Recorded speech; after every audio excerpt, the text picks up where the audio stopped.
Park, ons kom vandag nie as vreemdelinge nie, maar as kinders van God, geroep om hom te loof met ons hele hart. Kom ons maak ons oë toe, dan bid ek vir ons.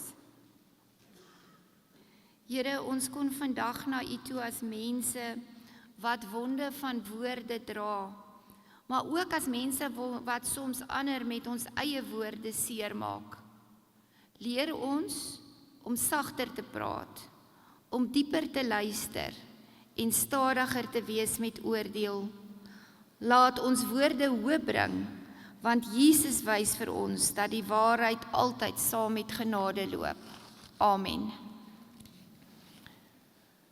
Ons is nog besig met ons reeks van Job, die vroomste en die beste en die goedste man op aarde verloor alles. Hy verloor sy duisende beeste, hy verloor sy kleinvee, hy verloor sy kinders en uiteindelik verloor hy sy gesondheid.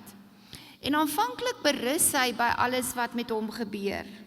Maar hierdie gelowige waarvan ons laas gepraat het, begin nou anders kyk.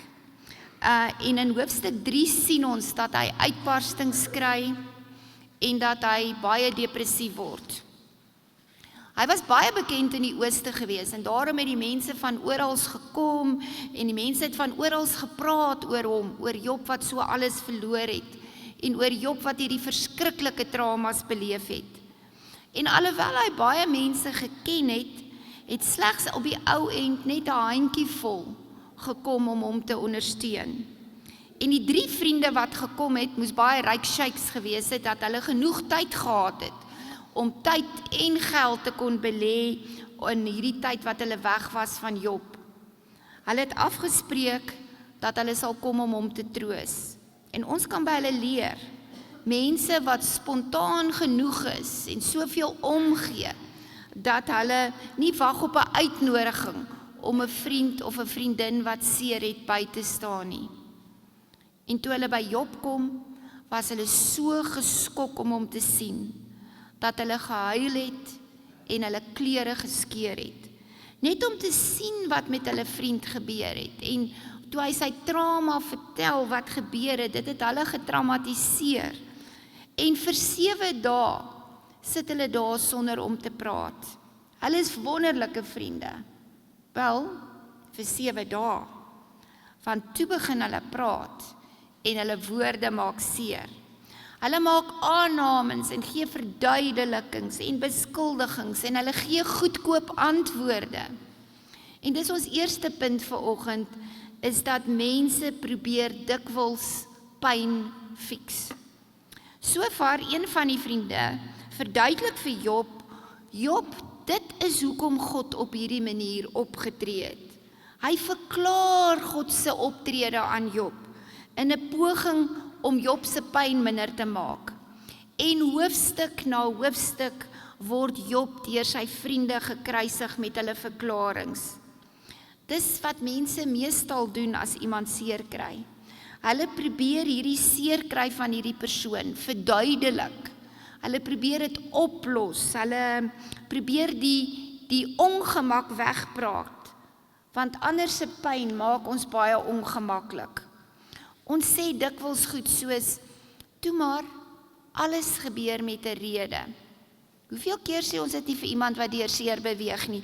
Of God sal jou nooit meer gee as wat jy kan hanteer nie.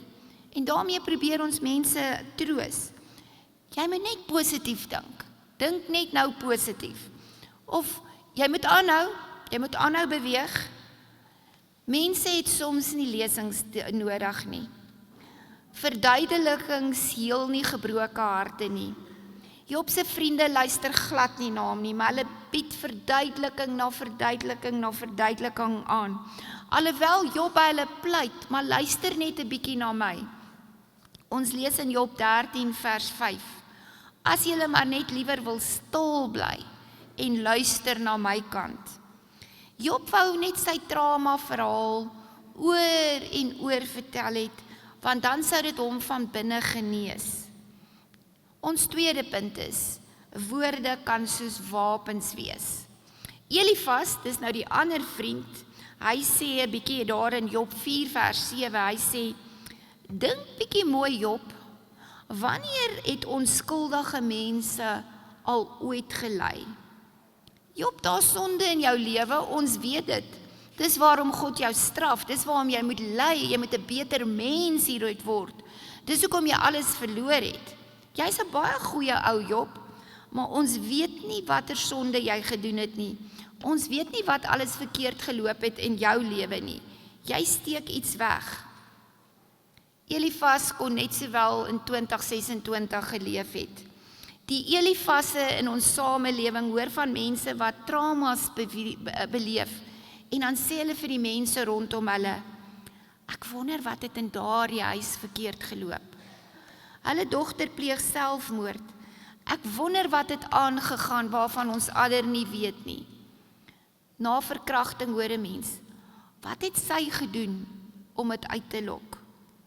Elifas sê vir Job, as jy onskuldig is, hoekom is jy in hierdie gemors?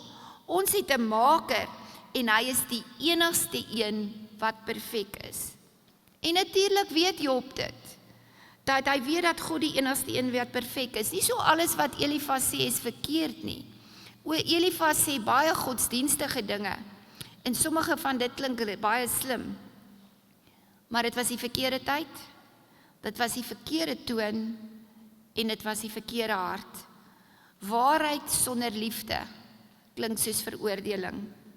Job se vriende dink hulle help, maar hulle woorde is soos wapens, en dit maak Job nog meer gebroke. Ons lees in Job 19 vers 2, sê Job, hoe lank gaan julle my nog martel en my verpletter met woorde? Dis sterk taal. Sommige mense slaan met vuiste en ander slaan met woorde. En woorde kan vir jare by jou bly. Baie mense dra van hulle ouers, van onderwysers, van hulle maats, van kinderjare af goed, wat iemand vir hulle gesê het. En daardie stemme bly in hulle koppe. 'n Pa het eendag vir sy seun so 'n sak spykers gebring en gesê, jy moet nou elke keer vat hierdie sak spykers en elke keer as jy lelik praat of iemand anders met jou woorde seermaak, hier is 'n houtheining, dan moet jy 'n spyker in daai houtheining slaan. En na 'n paar weke was hierdie heining vol spykers gewees. Toe sê die pa, okay, gaan trek nou weer elkeen van die spykers uit. En die seun het dit gedoen.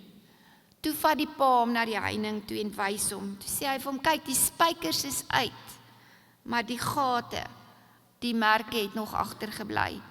En dis die effek wat woorde kan hê. Party van die diepste wonde in die lewe kom nie van messteke af of van geweerskote nie. Dit kom nie van ongelukke af of siektes nie, maar van woorde. Party mense hoor nog duidelik die woorde uit hulle kinderjare. Jy is 'n mislukking. Jy was 'n onbeplande baba en as jy nie hier was nie, kon ek en jou pa nog ons lewe geniet het. Jy is nie goed genoeg nie. Jy sal nooit iets word nie. Dis seker jou eie skuld. Kom net oor dit, as jy maar meer geloof gehad het. En die gevaar van hierdie woorde is na 'n rukkie, is dit nie meer die ander persoon wat jy hoor nie, maar jy begin dit self glo. Dit word jou kernoortuiging van uit jou kinderjare. Dis gevorm in jou kinderjare, maar vir die res van jou lewe glo jy dit. Jy dra daai gevoelens in jou huwelik in jou werksituasie in jou lewe in. Ek is waardeloos. Ek gaan altyd misluk. Ek is nie goed genoeg nie. Alles is my skuld. Almal is altyd teen my. Dit is moeilik vir ander mense om my lief te hê. Mense wat soos Job se vriende is, sal vir jou sê as jy skei, jy moet dalk harder probeer het. Of vir iemand wat baie depressief is, bid net harder man.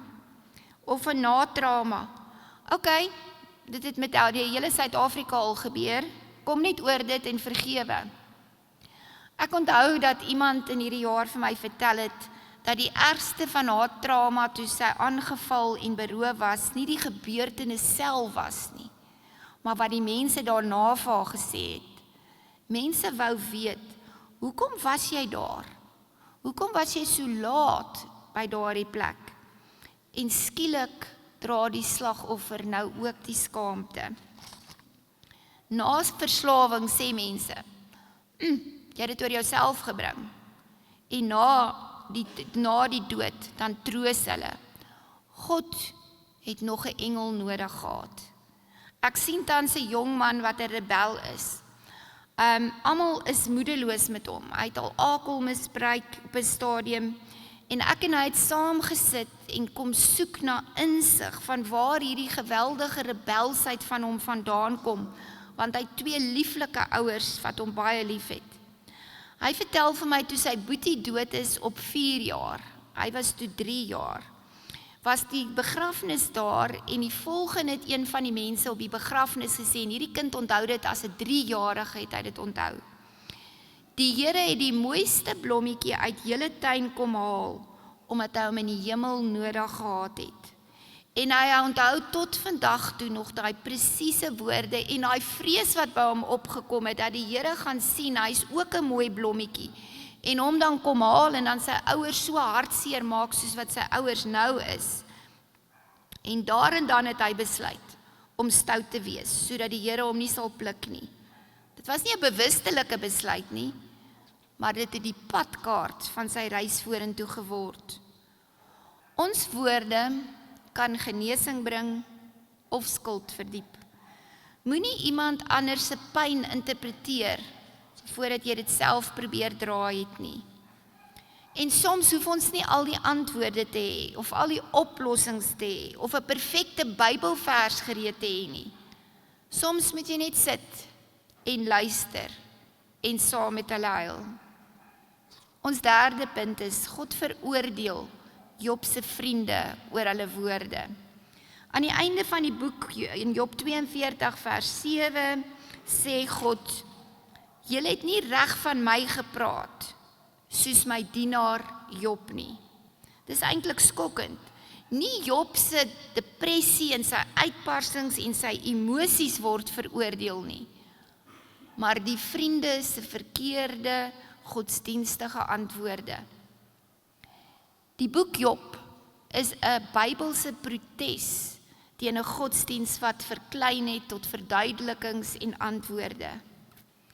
Die boek sê, wees versigtig hoe jy met gebroke mense praat. Jy staan dalk op heilige grond. Ons het almal wonde van woorde wat ons dra. En ons almal het weer die vermoë om ander met woorde te wond. Daarom vra God ons dat ons met sagtheid praat en dat ons luister met genade en dat ons stadig is om te oordeel. En laastens kyk ons vanoggend op die manier waarop God praat. In Jesaja 42 vers 3 word die beeld van die geknakte riet gebruik. 'n Geknakte riet sal hy nie breek nie. En dan kom Matteus en dan pas hy hierdie versie op Jesus toe.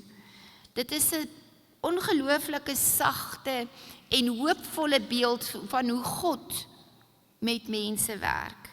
'n Riet is so 'n dun, brose plant wat maklik kan breek. En as dit eers geknak is, dan die mense dit gewoonlik maar afgesny en weggegooi, omdat dit nie meer bruikbaar gelyk het nie. Maar God doen dit nie met mense nie. Die vers beteken, wanneer iemand emosioneel geknak is, breek God hom nie verder af nie. Wanneer iemand moeg of skaam of stikkend of vol twyfel is, behandel God hom met sagtheid.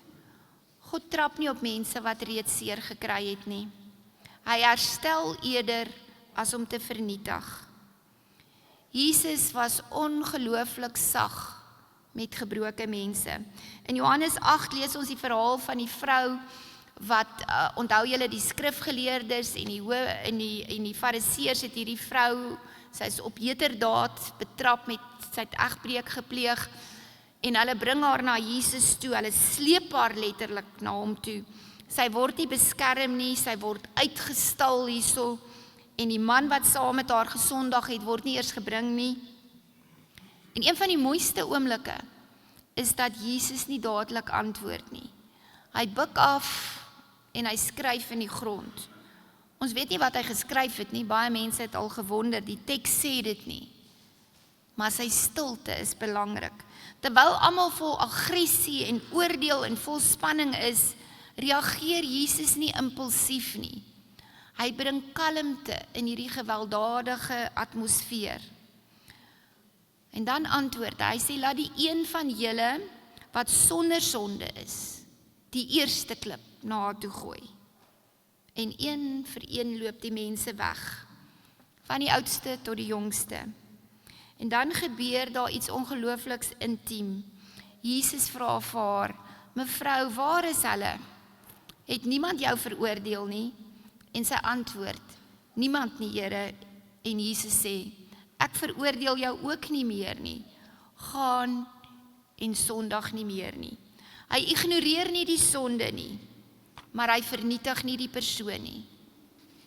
En na Petrus se verloning, na die opstanding kon Jesus gesê het, ai Petrus, hoe kon jy my verraai het?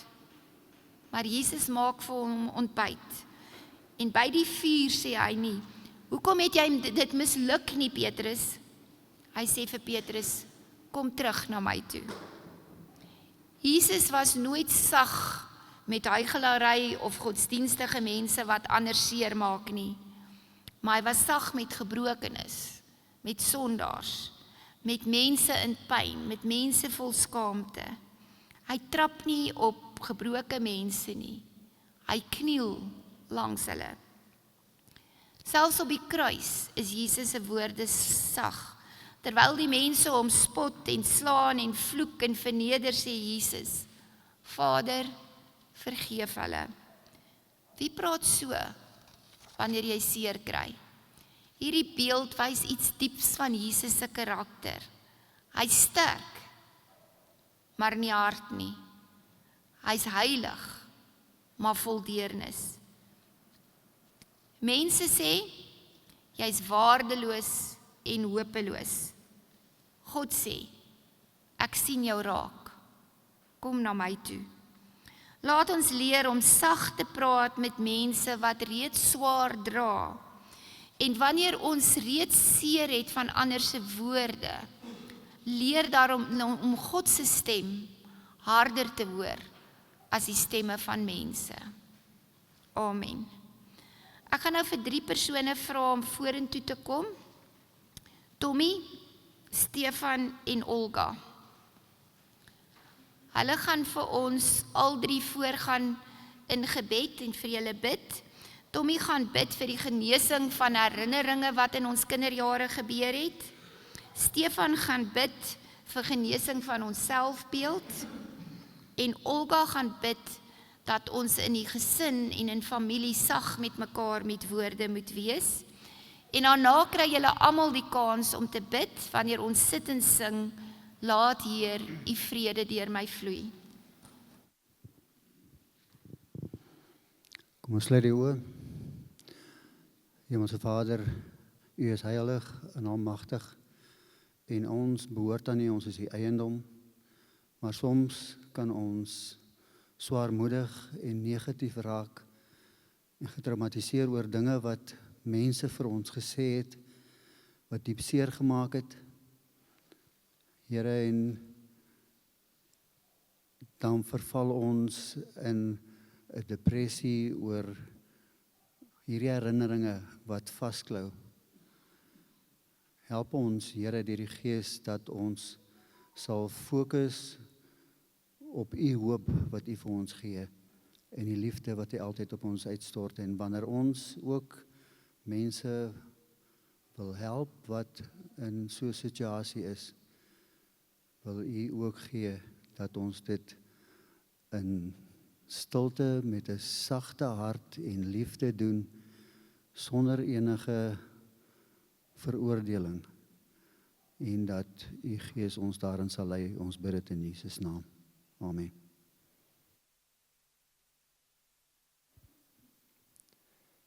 O lieve Hemelse Heer, daar is baie stemme daar buite, o Heer, wat ons internaliseer. Die wêreld het baie swaar boodskappe wat op ons harte neerlê. En dan kyk ons na onsself en dan sal ons sê, ons mis die merk, ons is nie goed genoeg nie, ons doen nie genoeg nie. Die wêreld het 'n baie verworpe persepsie van wie ons is. Maar Here, U kyk na ons met sulke liefde, met sulke vreugde. U noem ons U kinders. Here Jesus, U noem ons U vriend. Ons is deel van 'n heilige nasie. Ons is swerwers van hierdie wêreld wat aan 'n nuwe koninkryk behoort. En Here, wanneer die wêreld, wanneer die vyand, wanneer ander mense kom met hul woorde en daardie geïnternaliseerde, harde beliefs van ons aantas, dat ons sal opstaan in U Heilige Gees om vir onsself te herinner wat U van ons sê, dat U ons sterk maak in ons swakheid, dat U ons so lief het en dat U ons kyk met so 'n breë glimlag, dat ons mag weet dat ons waarde, ons menswees is nie gevind in die wêreld hier rondom ons nie, maar in U en U alleen, en in U is ons genoeg. In die naam van Jesus Christus. Amen.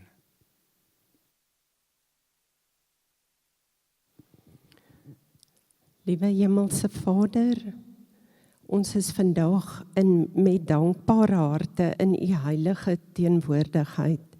Dankie dat U altyd by ons is en dat ons op U liefde en genade kan vertrou. Here, help ons vandag om met sagte oë en 'n sagte hart na ons gesin en ander mense te kyk.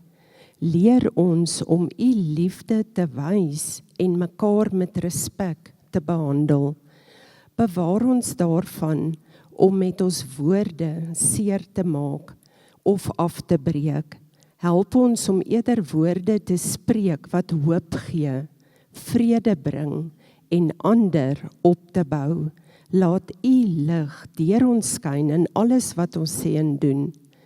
Ons vra ook dat U ons vandag sal lei, beskerm en vul met U vrede. In Jesus se wonderlike naam bid ons dit. Amen.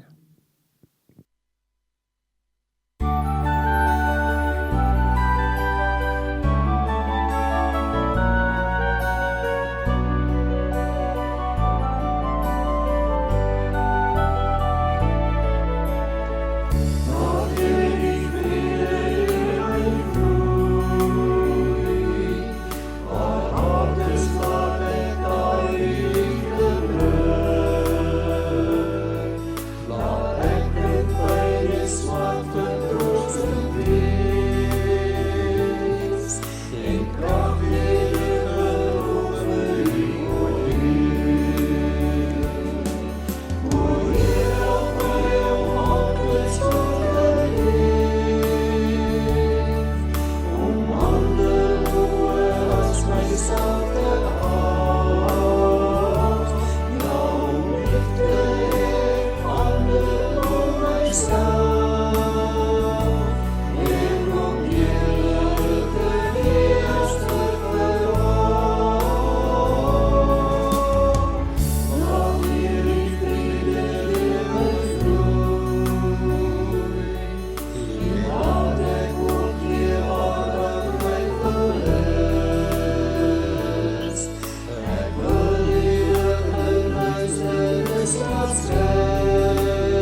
Mag die Here julle seën met die sagte stem van Christus, die een wat die geknakte riet nie breek nie.